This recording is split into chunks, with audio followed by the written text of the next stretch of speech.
Hey everybody, it's Rabbit. Welcome back to the channel, and today we're going to be going over some more tips and tricks with Cold War vehicles. Specifically, this is going to cover a lot of ammunition and armor specifics that may not be immediately obvious to players who are just now getting into these BR brackets. And for starters, if you're coming from World War II era battle ratings with things like Shermans, Tigers, T-34s, etc., you're going to be pretty used to APHE being the standard default shell for most tanks, with other rounds simply being specialized rounds for certain occasions. However, as you bleed into the Cold War battle ratings, the nuance of exactly what different ammo types do and which one you should pick in a certain situation starts to get a little more cloudy, and what types of rounds you can main is a more complicated question that's harder to answer with a straight yes or no. One of the early newer types of ammos you'll run into is the armor piercing discarding sabot, or APDS. APDS round has relatively high penetration and also has very high velocity and flat trajectory. However, it does tend to be somewhat inaccurate when used at longer ranges, and against harsh angles of armor does have a bad tendency for the shell to simply shatter and do literally no damage. It's important to remember with APDS, and this also to a certain extent also applies to solid shot armor piercing, but it's more important with APDS, the amount of internal damage you do is based on the amount of residual penetration the shell has. So going through armor that you're just barely punching through is going to generate very little spalling, but there also is a minimum threshold of armor that the shell has to pass through to generate effective spalling. So the best tip I can have with this particular shell is that if you do see a particularly lightly armored vehicle, it might actually be beneficial to aim for some of the more heavily armored aspects of it to try and generate an effective cone of damage. And additionally, if you're used to the more generous damage patterns of APHE, it's not a bad idea to fire the shell at such a way so that it will drag as much shrapnel through the crew compartment as possible. The next major new shell type you're going to run into, and you're going to run into quite often as it's going to be the main round for a lot of tanks, is armor piercing fin stabilized discarding sabot. These rounds are much longer, much more stable, and have a much higher muzzle velocity. This means you don't have the same instability problems at longer ranges that you do have with APDS, and additionally the shell being much longer also allows it to cut into angles a lot more efficiently than the older APDS rounds. APFSDS rounds are often abbreviated as darts for veteran players, so if you ever hear somebody refer to darts, this is what they're talking about. Usually if a vehicle has darts, it will be the preferred ammo type, although there are some exceptions. Some of the early darts tend to have fairly poor performance, and in those cases, you are generally better off sticking with some other shells like APHE. In fact, this does actually bring up a pretty valid point. Quite a few tanks that have access to some of the more advanced ammo types, I personally still run APHE as the main round, because especially if you're hitting opponents from the side, the shell tends to be a lot more consistent, and even if you can find angles to pen them from the front, it also tends to be very powerful compared to some of the other rounds, even though the other rounds are a little easier to aim with higher penetration. This is really a matter of personal preference though, because if you don't have enough experience with what you can and can't pen with APHE rounds, then obviously some of the higher penetration rounds are going to be better because you don't need to know as much about the enemy vehicle necessarily. The next major round type you're going to see a lot more tanks get access to around these BRs is the high explosive anti-tank fin stabilized, or HEAT FS round as players often refer to it. And this is kind of similar to the lower tier heat rounds, except the fin stabilized aspect usually allows for much higher muzzle velocities and makes them much easier to aim at longer ranges. HEAT FS rounds also generally feature the same penetration regardless of the range at which you attack the target, so they are pretty useful for sniping, at least on some vehicles. Additionally, in terms of internal damage, it does work on a somewhat similar principle to the previous kinetic rounds we've talked about, in that you want to go through just enough armor to generate effective shrapneling, but not so much armor that you're just barely getting through. And on top of all of that, heat rounds can generally overpressure vehicles. The penetration on the overpressure is fairly low, only about 15 millimeters, but it is more than enough to overpressure open top vehicles and instantly kill them, things such as the ZSU 57-2 or any of the American M113 variants. This all sounds well and good, and more than a few people may be thinking, if they haven't really experienced these battle ratings, why wouldn't you just run heat rounds?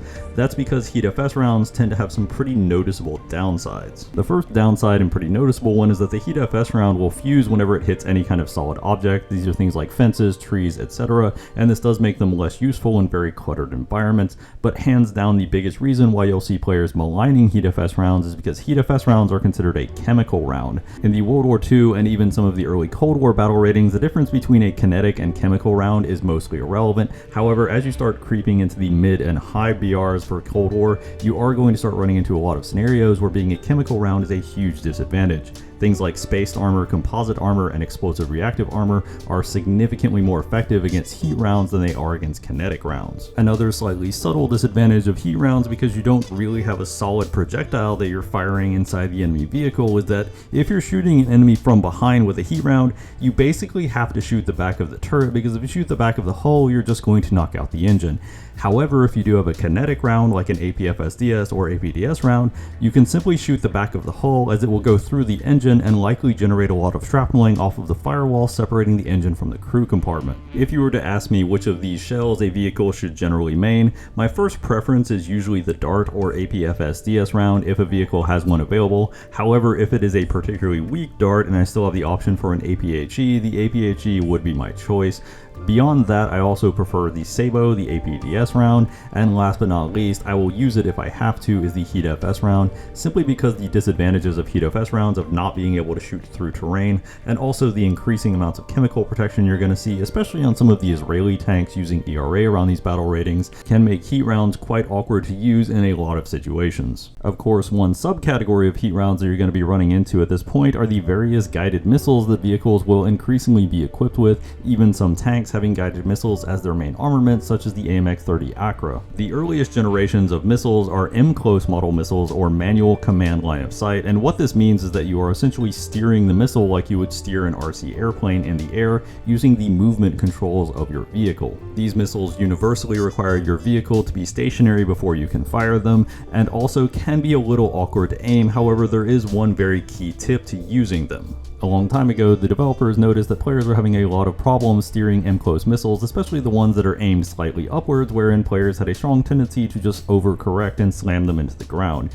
So the developers actually implemented a bit of a crutch system that, if you know about, can actually make it a lot easier to use them. How this works is that the first few seconds of the flight time of an M-Close missile, it will actually be operating on the SACLOS principles. In SACLOS, or semi-automatic command line of sight, you simply put your crosshair where you want the missile to fly, and the missile will try to correct itself to fly in that area, so you basically aim it as though you are aiming your gun. In order to maximize this SACLOS flight window, I would recommend that you aim the vehicle and the missile basically directly where you want to fire right off the bat. That way the missile will make the biggest corrections for you, and all you have to do is make small corrections to keep it on target. To give you an idea of exactly what I'm talking about, I'm going to show you this video, and during this video I'm going to have the movement controls all the way to the left during the entire flight time of this missile. So as soon as you see it turn to the left, that's when the M-Close is taking over.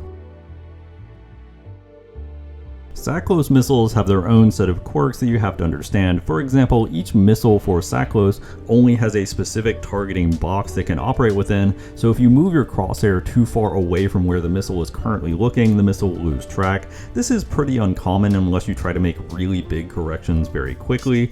However, it's important to note if you are making these big corrections very quickly, the missile can tend to overcorrect, so you want to make your corrections as small as possible, and depending on the speed and responsiveness of the missile, you will also have to aim your crosshair in front of moving targets to guarantee hits. There's also a trait that you're going to start to see appearing on some missiles around these battle ratings called tandem. What tandem means is that the missile has a tandem warhead, a smaller charge in front of the main charge to detonate ERA, so these missiles can be used more effectively against explosive reactive armor, explicitly first generations like Contact 1 or Blazer. Of course, this is where it's also time to make some brief notes about the different missile guidance types, because not all SACLOS missiles are exactly the same. Some missiles use laser guidance, in which case if you are trying to guide it at an enemy with a laser warning receiver, obviously they will receive a warning and can potentially back out away from your missile. Additionally, you have optically guided missiles, with the most common one being the American TOW, that can be disrupted if the enemy has infrared countermeasures or IRCM systems. The lowest BR vehicle with IRCM systems currently is the AMX-30 Brennus, which you can run into as low as 8.7, so it is important to be aware this exists. However, you will receive a warning when you fire the missile at a vehicle that has one of these systems that the missile is losing guidance, so it will at least let you know what's happening as your missile goes haywire. Of note about IRCM systems is they only work if the IRCM itself is actually pointed at the missile, and also it will work as long as the IRCM system is within the vision range of the missile. So if you shoot it far enough to the left or right of the IRCM system, it won't trigger, and obviously if you have something where the IRCM is mounted on the turret of the tank, as long as the turret is not facing you, the IRCM will not disrupt missile guidance in any way. away. Now there is one very situational but important aspect of IRCM systems that you need to know if you have a tank equipped with it, and that is the IRCM system, as the infrared aspect would imply, does work on the infrared spectrum, which is the same part of the light spectrum that night vision works on. So if you are on a night map, the IRCM system will basically function as a giant searchlight that will allow enemies to easily single out your position. You can manually turn the IRCM system off by going to the multifunctional menu, the fire control system part of that menu, and then the switch IRCM on or off function. Obviously, if you don't have night map disabled, this is less of a big deal, but it is important to note if you do have that feature on. And one of the last tips we're going to hit on is the armor protection packages you're going to run into, and the first one is composite armors.